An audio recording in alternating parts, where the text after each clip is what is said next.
Hello everyone. आज के इस वीडियो में हम पोर्टफोलियो मैनेजमेंट से रिलेटेड एक और टॉपिक डिस्कस करेंगे और उस टॉपिक का नाम है सिक्योरिटी मार्केट लाइन। पिछले वीडियोस में हमने डिस्कस किया था कैपिटल मार्केट लाइन के बारे में। कैपिटल मार्केट लाइन के बारे में हमने क्या पढ़ा था कि कैपिटल मार्केट लाइन क्या होती है, वो जो लाइन होती है जो पोर्टफोलियो का एक्सपेक्टेड रिटर्न कैलकुलेट करने के काम में आती है पोर्टफोलियो का। ओके, और उसमें हम टोटल रिस्क और रिटर्न के बीच में हम एक रिलेशनशिप देखते हैं। ओके, हम देखते हैं सिक्योरिटी मार्केट लाइन क्या होती है। तो पहली चीज क्या होती है, ये इंडिविजुअल सिक्योरिटी का रिटर्न कैलकुलेट करने में काम में आती है। Individual security capital market line में हमने पोर्टफोलियो का रिटर्न कैलकुलेट कैसे करना था वो देखा था, तो वो पोर्टफोलियो से रिलेटेड है। ये एक इंडिविजुअल सिक्योरिटी का रिटर्न एक्सपेक्टेड रिटर्न कैसे कैलकुलेट करना है उससे रिलेटेड है। सेकंड चीज, कैपिटल मार्केट लाइन जो होती है वो रिस्क और रिटर्न बता देती है, ठीक है ना। और कौन से risk, total risk versus the return. Okay, ये जो सिक्योरिटी मार्केट लाइन होती है वो भी रिस्क और रिटर्न के बीच में रिलेशनशिप बताती है, करेक्ट, रिस्क और रिटर्न के बीच में। बट रिस्क कौन से risk, systematic risk. Okay, systematic risk which is measured by beta. हमने पहले पढ़ा था कि रिस्क होती है, एक टोटल रिस्क होती है। टोटल रिस्क के दो पोर्शन होते हैं, एक होता है सिस्टमैटिक रिस्क और एक होता है अनसिस्टमैटिक रिस्क। सिस्टमैटिक रिस्क क्या होती है, जो कि पूरे सिस्टम से रिलेटेड होती है, जो पूरे सिस्टम को इंपैक्ट करती है। सिस्टम मतलब पूरी इकोनॉमी को इंपैक्ट करती है, जैसे इन्फ्लेशन रेट्स होती है। ओके, या जैसे ये कोविड-19 की सिचुएशन है तो इसने पूरी इकोनॉमी को इंपैक्ट कर रखा है, राइट, पूरे वर्ल्ड को इंपैक्ट कर रखा है। तो वो एक सिस्टमैटिक रिस्क जो पूरे सिस्टम से रिलेटेड होती है। अनसिस्टमैटिक रिस्क जो होती है जो एक स्पेसिफिक एक इंडस्ट्री से रिलेटेड है या स्पेसिफिक कंपनी से रिलेटेड है। ओके, तो systematic risk is measured by beta. Okay, unsystematic risk क्योंकि इस इंडस्ट्री स्पेसिफिक से रिलेटेड होती है, कंपनी स्पेसिफिक से रिलेटेड होती है, तो ये आप एलिमिनेट कर सकते हो। ये जो रिस्क है उसको आप एलिमिनेट कर सकते हो किससे, डाइवर्सिफिकेशन से। जब भी आप पोर्टफोलियो बनाओगे तो उसमें अलग अलग इंडस्ट्रीज के शेयर डालो। ओके, तो उसमें आपको इंडस्ट्री स्पेसिफिक रिस्क खत्म हो जाएगी, तो आपकी अनसिस्टमैटिक रिस्क खत्म हो जाती है। सिस्टमैटिक रिस्क सब इंडस्ट्रीज के लिए होती है, तो वो आप खत्म नहीं कर सकते, तो वो that is measured by beta. तो ये जो सिक्योरिटी मार्केट लाइन होती है वो यही एस्टेब्लिश करती है बीटा और रिटर्न में, रिस्क और रिटर्न में एक रिलेशनशिप एस्टेब्लिश करती है।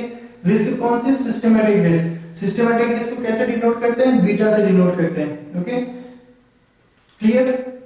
ओके, और एक डेफिनेशन सेंस में बोले कि सिक्योरिटी मार्केट लाइन है क्या वैसे, तो it's a graphical representation, graphical representation of CAPM. It's a graphical representation of CAPM. CAPM क्या है, किस तरह से कैलकुलेट करते हैं, ये मैं पहले ही अर्लियर एक वीडियो डाला था, उसमें हमने अच्छे से पूरा डिस्कस किया है। एक बार मैं फॉर्मूला लिख देता हूँ। CAPM में क्या होता है, हम एक्सपेक्टेड रिटर्न कैलकुलेट करते हैं। एक्सपेक्टेड रिटर्न कैलकुलेट करते हैं कैसे, RF plus RM minus RF, okay, multiply by beta. ये हमारा फॉर्मूला होता है। जो मैंने लास्ट वीडियो डाला था कैपिटल मार्केट लाइन में, उसमें भी मोर और लेस सेम फॉर्मूला था। ओके, मोर और लेस सेम फॉर्मूला था, बट उसमें बीटा की जगह स्टैंडर्ड डेविएशन का यूज किया गया था, क्योंकि वहां पे हम टोटल रिस्क देखते थे। यहाँ पे हम टोटल रिस्क नहीं देख रहे, यहाँ पर हम सिस्टमैटिक रिस्क और रिटर्न में रिलेशनशिप एस्टेब्लिश कर रहे हैं। Systematic risk is measured by beta, इसलिए हम बीटा देख रहे हैं। ओके, बट हमने जो कैपिटल मार्केट लाइन का फॉर्मूला देखा था उसमें ऐसे था, RF plus RM minus RF, okay, divide by standard deviation of market multiply by standard deviation of portfolio. Okay, तो यहाँ जो बीटा है वो बीटा हमारी स्पेसिफिक सिक्योरिटी का है, ये स्पेसिफिक सिक्योरिटी का बीटा है। ओके, तो आप पूछ सकते हो सर इसमें हमने मार्केट का बीटा तो डिवाइड किया ही नहीं, आप बोल रहे हो कि सेम फॉर्मूला है, तो इसमें मार्केट का बीटा क्यों नहीं है। इसमें मार्केट का बीटा लिख सकते हैं, ठीक है, हम यहाँ पे लिख सकते हैं beta of market. Okay, but market का बीटा होता क्या है, मार्केट का बीटा इज ऑलवेज 1, ओके, तो अब मार्केट का बीटा यहाँ पे अगर आप 1 भी लिखोगे तो क्या फर्क पड़ेगा, डिवाइड बाई 1 कोई फर्क नहीं पड़ेगा, इसलिए उसको यहाँ इंक्लूड करती ही नहीं है। ओके, तो वहां स्टैंडर्ड डिविएशन मार्केट का अलग होगा, इसलिए हमें स्टैंडर्ड डिविएशन रखना है। यहाँ पे बीटा ऑफ मार्केट ऑलवेज 1 है। ओके, तो 1 रखने की जरूरत नहीं, इसलिए यहाँ पे बीटा ऑफ मार्केट नहीं लिखते हैं, यहाँ पे हमें beta of security. So this formula is formula for CAPM, okay, which is used to calculate the expected return. और इस फॉर्मूले का ही ग्राफिकल प्रेजेंटेशन जो होता है वो सिक्योरिटी मार्केट लाइन होता है, अभी देखेंगे हम। ओके, तो ये मैं हटा देता हूँ, बट हमें दो चीज ध्यान में रखनी है। ये जो सिक्योरिटी मार्केट लाइन है ये स्पेसिफिक सिक्योरिटी का एक्सपेक्टेड रिटर्न कैलकुलेट करने के काम में आता है, और बीटा और रिटर्न के बीच में कैलकुलेशन बताता रिलेशन बताता है, not with the total risk. Okay,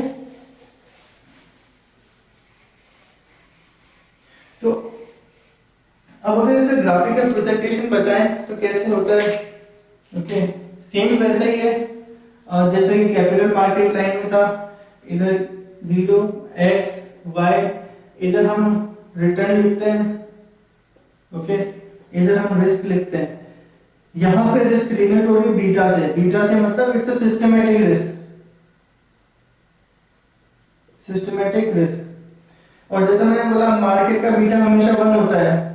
okay, सबसे पहले तो risk free rate, let's say risk free rate यहाँ पे आएगी, इसमें भी हम रिस्क फ्री रेट कंसीडर करते हैं। ओके, मार्कोविच मॉडल में रिस्क फ्री रेट कंसीडर नहीं होती है।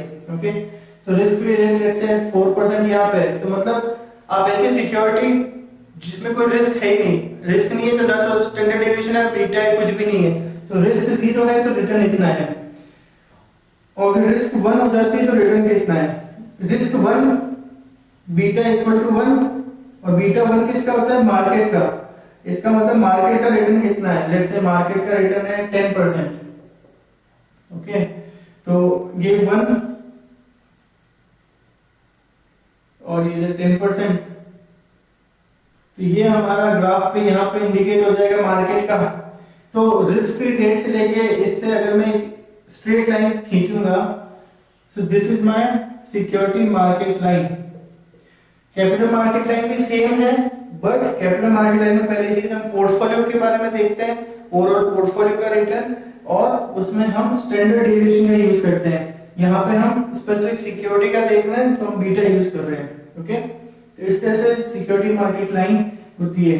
तो जब भी आप किसी सिक्योरिटीज में इन्वेस्ट करते हैं तो आपको उसका एक्सपेक्टेड रिटर्न कैलकुलेट करना होता है। तो एक्सपेक्टेड रिटर्न आपको उसके अकॉर्डिंग CAPM के थ्रू कैलकुलेट करना होता है। ओके, जैसे हमने देखा RF plus RM minus RF multiply by beta of security. Okay, अब जैसे मैंने बोला मार्केट का बीटा जो होता है हमेशा 1 होता है, मार्केट का बीटा हमेशा 1 है। अगर आपकी सिक्योरिटी है कोई जिसका बीटा 0.5 है, सिक्योरिटी है सिक्योरिटी 1 जिसका बीटा 0.5 है, इसका मतलब वो मार्केट से कम रिस्की है। अगर मार्केट 10% गिरेगा तो वो 5% ही गिरेगा। ओके, मार्केट 10% बढ़ेगा तो 5% ही बढ़ेगा। तो वो रिलेशन बता रहे हैं अपन, ठीक है ना। और अगर किसी सिक्योरिटी का बीटा 2 है, ओके, इसका मतलब वो मार्केट से डबल रिस्की है। मार्केट 10% अपवर्ड जाएगा तो वो 20% अपवर्ड जाएगा, मार्केट 10% नीचे आएगा तो 20% नीचे आएगा। तो बीटा अलग होता है, तो उस अकॉर्डिंग हमें रिटर्न भी अलग चाहिए। अगर आप मार्केट का बीटा 1 है और आप किसी सिक्योरिटी में इन्वेस्ट कर रहे हो जो कि डबल रिस्की है, तो obviously you will need more return, right. तो वो रिटर्न कैसे कैलकुलेट करना, एक्सपेक्टेड रिटर्न, वो इस फॉर्मूले से CAPM के फॉर्मूले से हम कैलकुलेट करते हैं, और इसी का ग्राफिकल रिप्रेजेंटेशन ये कहलाता है। अब लेट्स से ये आपका 2 है बीटा यहाँ पे, तो अब मेरा एक्सपेक्टेड रिटर्न कितना होना चाहिए। अगर मैं किसी ऐसी सिक्योरिटी में इन्वेस्ट कर रहा हूं जिसका बीटा 2 है, ओके, तो मुझे कितना रिटर्न मिलना चाहिए।